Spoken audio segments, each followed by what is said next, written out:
नमस्कार. मी आत्ता पुन्हा ऑनलाईन येण्याचं कारण महाराष्ट्रातल्या आणि विशेषतः मुंबईतल्या मराठी माणसांना सावध करण्याकरता मी आत्ता आलेली आहे. आता काय आहे ना की मुंबई ही भारताची आर्थिक राजधानी आहे असं मानलं जातं. मुंबई ही भारताची आर्थिक राजधानी म्हणून मानलं जातं, पण त्याचबरोबर मुंबई ही महाराष्ट्राची पण राजधानी आहे. लक्षात घ्या, याचा अर्थ मुंबईमध्ये जरी अनेक प्रांताचे लोक राहत असतील तरी मुंबईचा मूळ रहिवासी हा मराठी माणूस आहे, हे विसरून चालणार नाही. पण दुर्दैवानी हे विसरलं जातंय. मुंबई इज मिनी इंडिया असं लोक म्हणतात. येस, खरंय, मुंबई हे खरोखरी मिनी इंडिया आहे. भारतातल्या 18 पगड जातींचे सगळ्या प्रकारचे लोक मुंबईत येऊन स्थायिक झालेले आहेत, कारण मुंबईमधून पैसा कमवता येतो. पण मुंबईमध्ये स्थित मराठी उद्योजकांचं काय, मराठी मंडळींचं काय, तर मुंबईमध्ये असलेल्या, मुंबईमध्ये राहणाऱ्या, मुंबईमध्ये ज्यांची ऑफिसेस आहेत, ज्यांची दुकानं आहेत, अशा मराठी उद्योजकांचा आपल्या सरकारकडून, आपल्या महानगरपालिकेकडून, आपल्या सगळ्या सरकारी यंत्रणांकडून जाहीररित्या अपमान आणि उपमर्द होत आहे, हे आपण पाहतोय. जर डोळे उघडून बघावं, आपल्याकडे मोठ्या मोठ्या पॉश बिल्डिंग्स आणि मस्त वातावरण असलेली ऑफिसेस ही सगळी अमराठी लोकांची दिसतील, आणि त्याच्या उलट ज्या मराठी उद्योजकांची ऑफिसेस आहेत, ज्या मराठी उद्योजकांच्या इमारती आहेत, त्यांच्या आजूबाजूला मात्र कचरा कुंड्या, एन्क्रोचमेंट कोणाची, अमराठी लोकांची.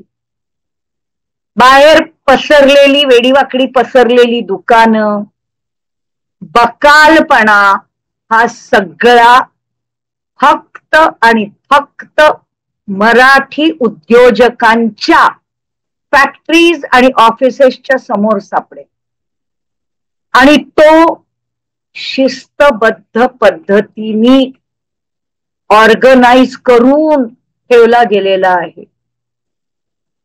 आणि हे मी खात्रीपूर्वक का म्हणते, कारण बऱ्याच ठिकाणी हा गलथानपणा किंवा हा गलिच्छपणा हा वर्षानुवर्ष ठेवला गेलेला आहे,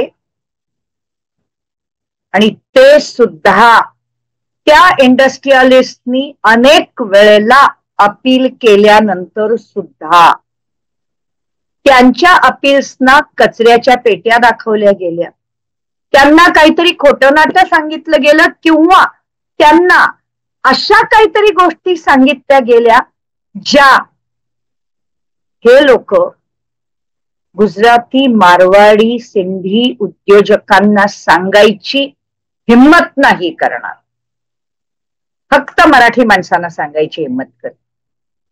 अशा गोष्टी, हे सगळं मी पाहिलेलं आहे. काळी जळतं. आणि आत्ता रिसेंटली अशापैकी 2-3 उदाहरणं माझ्या समोर आलेली आहेत, आणि त्यातलं एक जे आहे ते तर एवढ्या मोठ्या कंपनीचं आहे, जी गेली 72-73 वर्ष कार्यरत आहे. त्याची सुरुवात मुंबईतून झाली, आणि आता मुंबईमध्ये, म्हणजे डोंबिवलीत एक फॅक्टरी आहे, मुंबईमध्ये एक्सपोर्ट ऑफिस आहे, नागपूरमध्ये मोठी फॅक्टरी आहे, आणि गोव्यात फॅक्टरी आहे.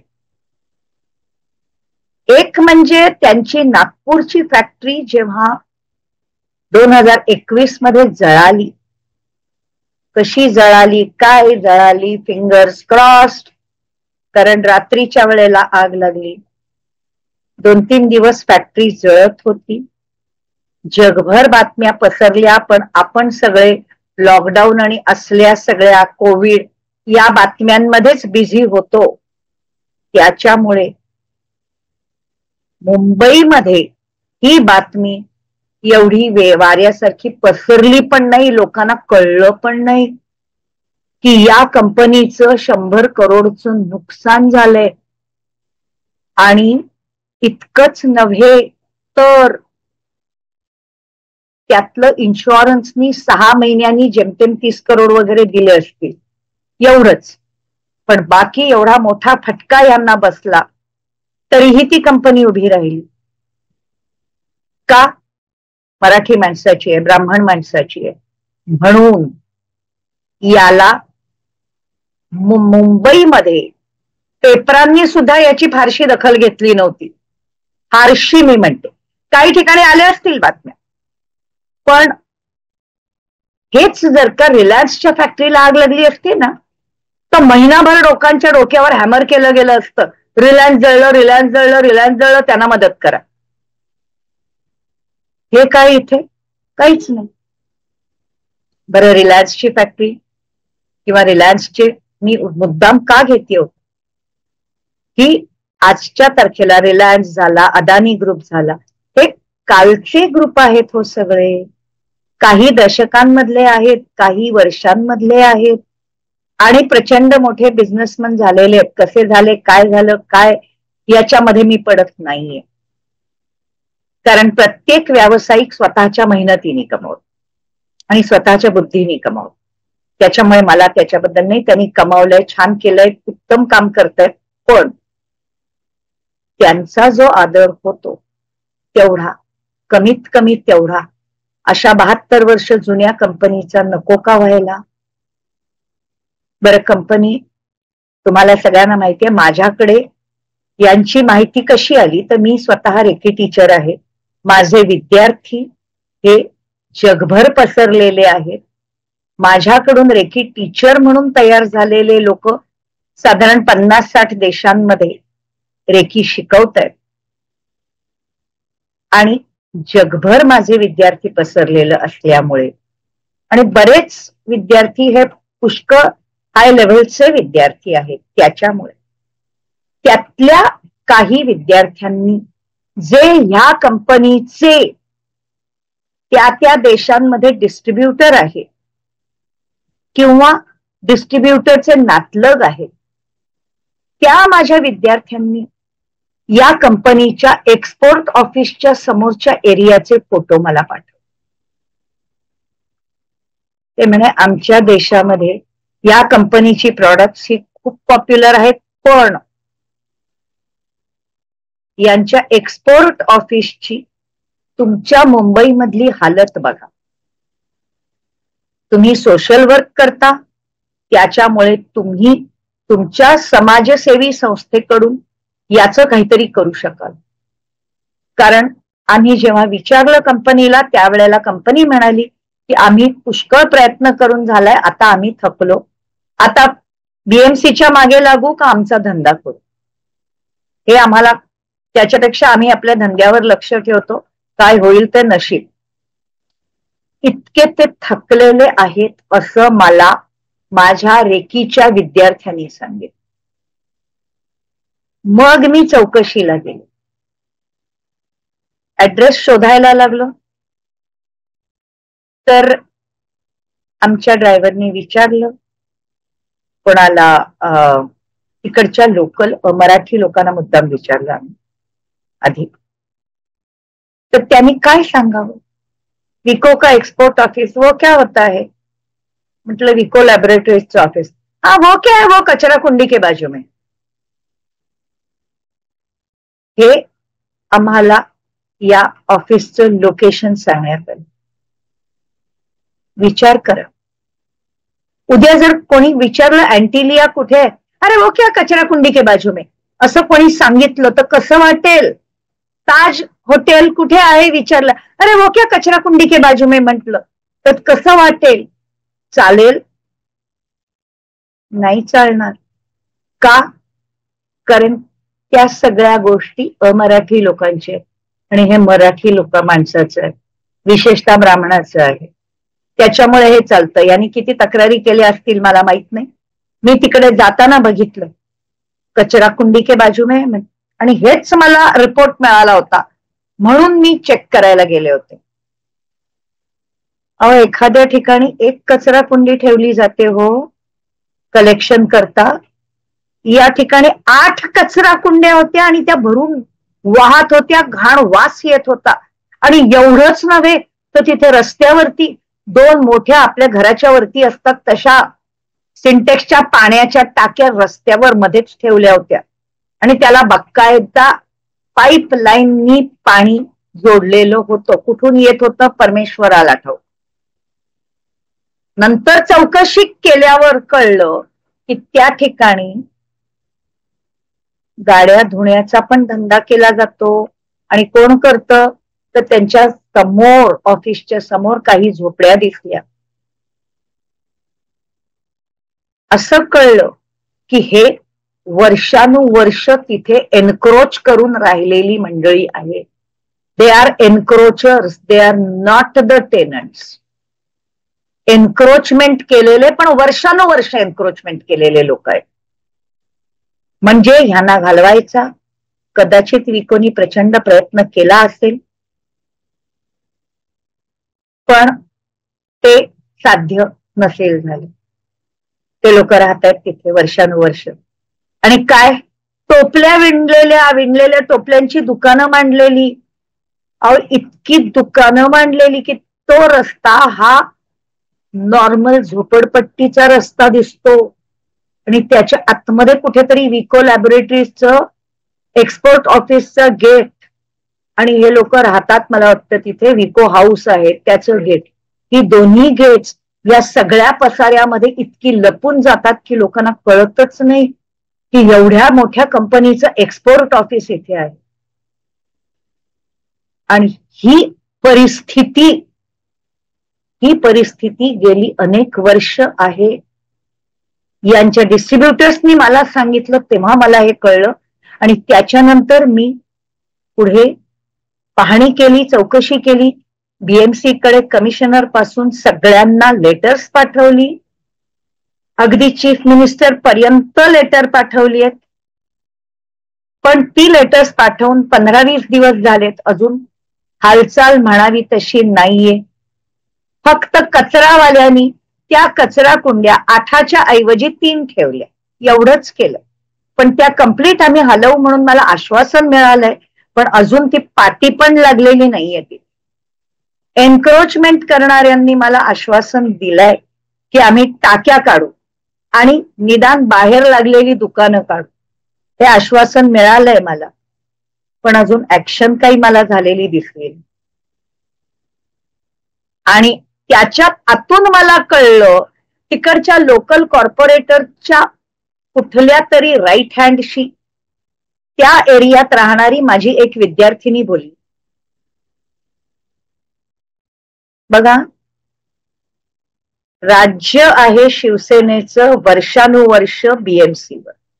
त्याच्या आधी खानग्रेस होती. मी खानग्रेसच म्हणते कारण खान मंडळींना ग्रेस करणारे ते खानग्रेस, कारण वर्षानुवर्ष त्यांनी तेच केलंय. आणि त्याच्यानंतर राज्य होतं शिवसेनेचं. शिवसेना एक काळी जहाल म्हणून ओळखली जायची, पण त्या वाघाची बकरी झाली केव्हापासून? घड्याळ मिळालं, घड्याळाची तुतारी झाली तेव्हापासून. आता तुतारीची पिपाणी झाली का काय ते मला माहित नाही, पण जे असेल ते. पण ते पण खानग्रेसांचेच मंडळी, काही वेगळं नाहीये तिथे. म्हणजे थोडक्यामध्ये भगव्याला पूर्ण हिरवा लागलेला आहे आणि ह्या हिरव्या झालेल्या भगव्यानी काय केलं? काहीही केलं नाही. बरं, हे नाही केलं. आता तिथला एक कॉर्पोरेटर आहे, त्याच्या माणसाशी बोललो आम्ही किंवा थोडं, कारण आम्हाला आतून असं कळलं बीएमसी कडून की कदाचित पॉलिटिकल प्रेशरमुळे हे राहिलेलं आहे. कुठलं पॉलिटिकल प्रेशर? Fingers crossed. की तिथल्या कॉर्पोरेटरचा राईट हँडशी फोनवर बोलणं झालं. माझी विद्यार्थिनी बोलत होती, मी ऐकलं ते बोलणं. मला सांगण्यात आलं की हे बीएमसीने ठेवलंय, बीएमसीनीच उचलायला पाहिजे, बीएमसी नाही उचलणार, तुम्ही उगाच तुमची एनर्जी फुकट घालवू नका, हे असंच राहणार आहे. आत्ता इथले कॉर्पोरेटर कोण आहेत? तर बीजेपीचे आहे. माझा प्रयत्न चाललेला आहे बीजेपीशी बोलायचा. आणि म्युनिसिपल इलेक्शन्स आल्यात तोंडावर. आता इलेक्शन्स आल्यात म्हटल्यावरती मतं मिळवण्याकरता सगळे लोक नाचणार. पण मी मराठी माणसाला हात जोडून अपील करीन की मतं द्या, पण ती योग्य व्यक्तीला द्या. जो माणूस वर्षानुवर्ष या एरियामध्ये राहून कॉर्पोरेटर राहिलाय, वेगवेगळ्या पार्ट्यांचा राहून, लक्षात घ्या, वेगवेगळ्या पार्ट्यांचा राहून कॉर्पोरेटर राहिलाय, तो माणूस पुन्हा तुम्ही निवडून दिला तर पुन्हा तेच करणार आहे.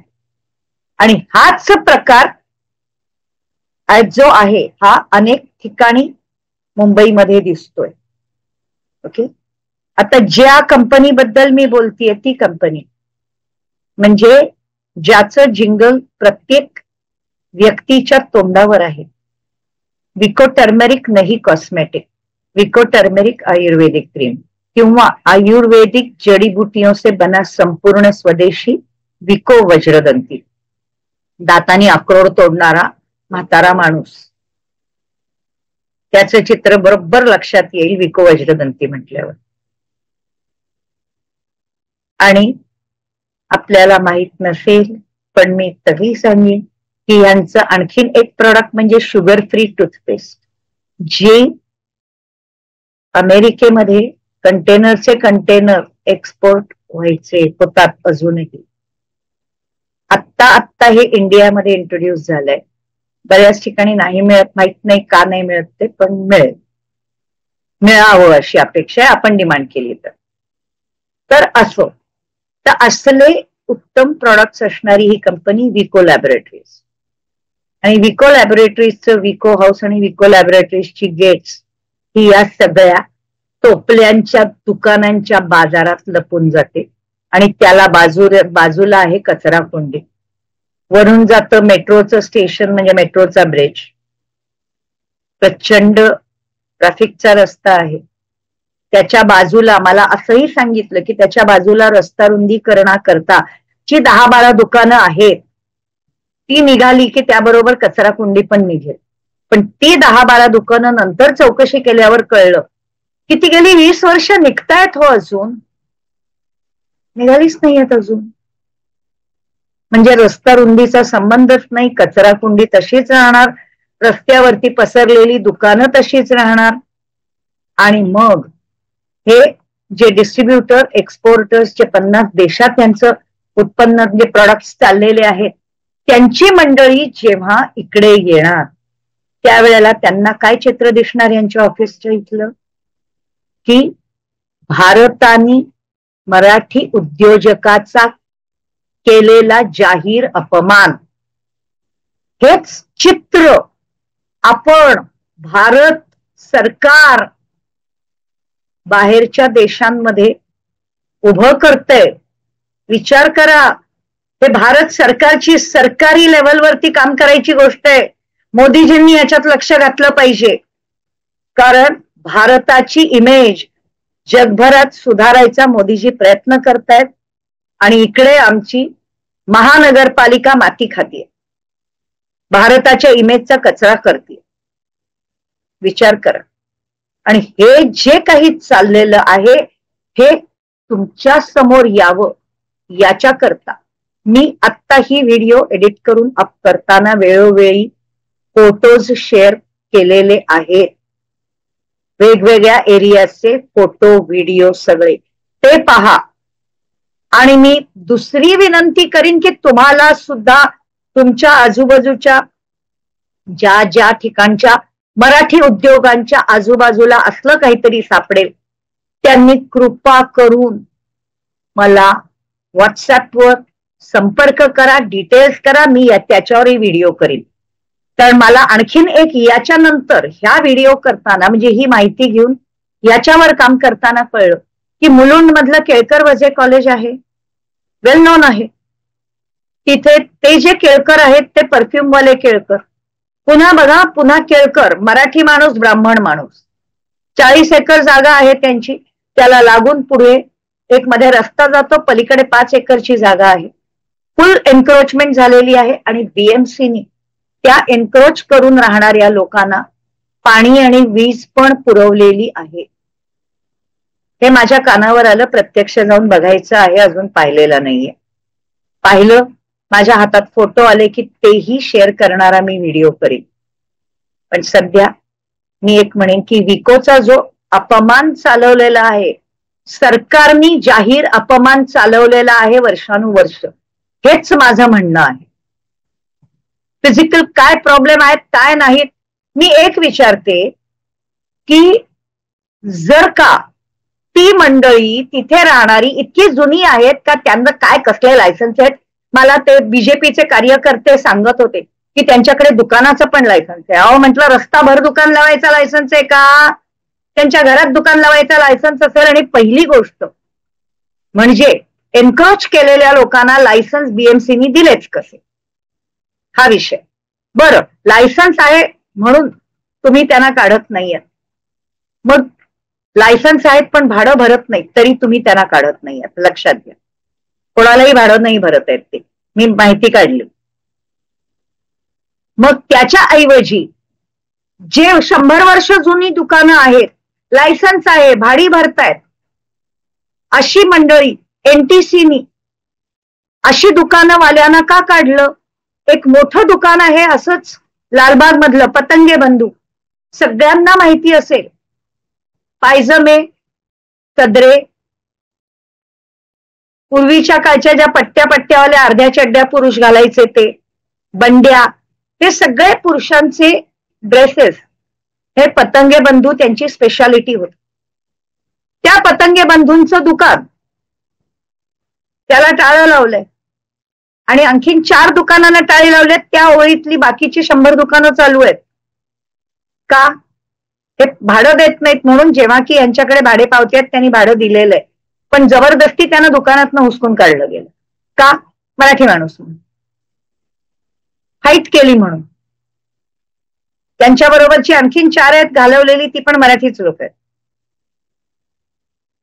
आता हा जो विषय आहे की यांच्याकडे पण दुकानाचा लायसन्स आहे, त्यांच्याकडेही भाडे पावत्या होत्या, त्यांना बाहेर काढलं, कोर्टाचे दाखले देऊन बाहेर काढलं.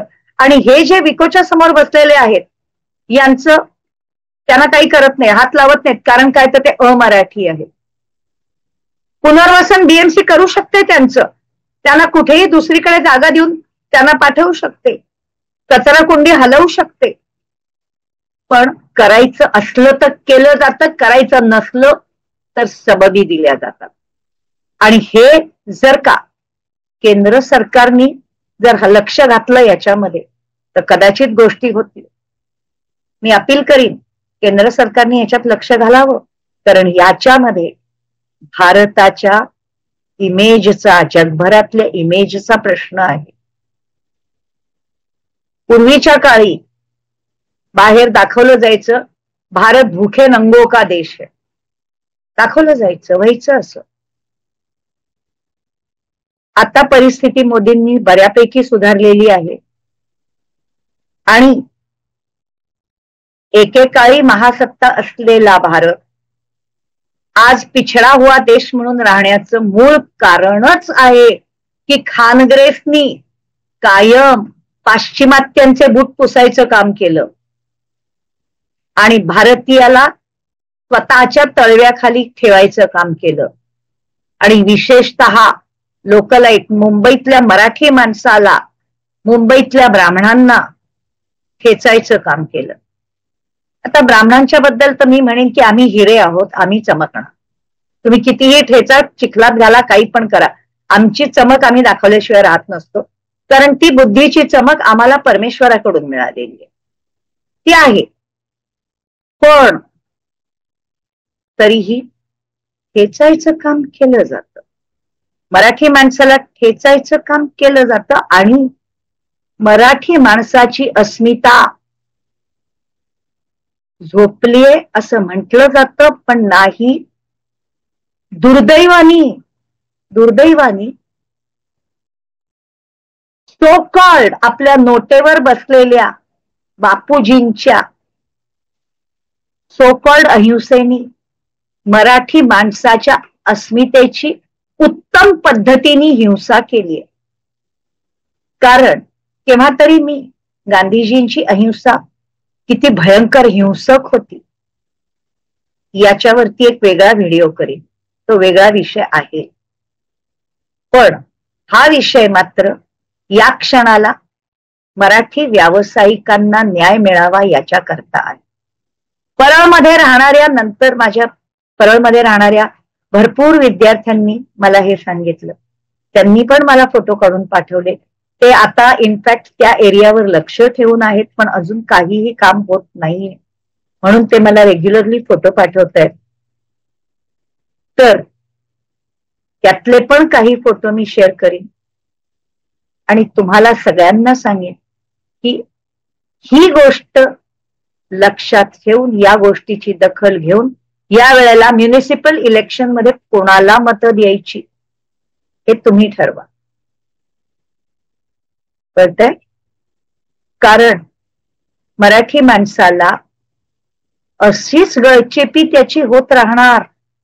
विचार करा, जर तुम्ही हे नाही थांबवलं, आपण हे नाही थांबवलं, तर मुंबईमध्ये मराठी माणूस औषधाला पण मिळणार नाही. लक्षात घ्या. हाकलून दिले जातील, मारून टाकले जातील, राहणार नाहीत मुंबईत. मग चालेल का तुम्हाला?